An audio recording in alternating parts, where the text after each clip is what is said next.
In a narration found in Sahih Bukhari, number 2409, the Holy Prophet Muhammad, peace and blessings be upon him, advised that each person is a guardian and therefore responsible for the things under their care. The greatest thing a Muslim is a guardian of is their faith. Therefore, they must strive to fulfill its responsibility by fulfilling the commands of Allah, the Exalted, refraining from His prohibitions, and by facing destiny with patience according to the traditions of the Holy Prophet Muhammad, peace and blessings be upon him.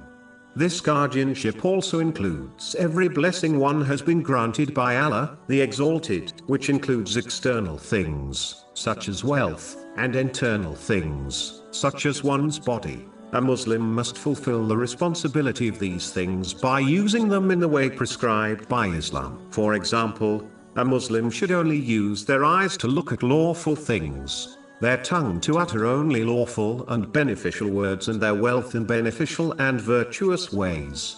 This guardianship also extends to others within one's life, such as relatives and friends. A Muslim must fulfill this responsibility by fulfilling their rights, such as providing for them and gently commanding good and forbidding evil, according to the teachings of Islam. One should not cut off from others, especially over worldly issues. Instead, they should continue to treat them kindly, hoping they will change for the better. This guardianship includes one's children.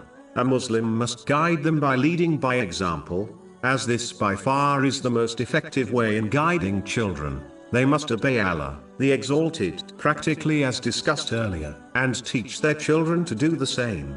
The root of this involves gaining and acting on Islamic knowledge. To conclude, according to this narration, everyone has some sort of responsibility they have been entrusted with, so they should gain and act on the relevant knowledge in order to fulfill them, as this is a part of obeying Allah, the Exalted, and will therefore be questioned about on Judgment Day. Chapter 17 Al-Isra, verse 34.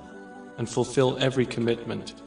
Indeed, the commitment is ever that about which one will be questioned.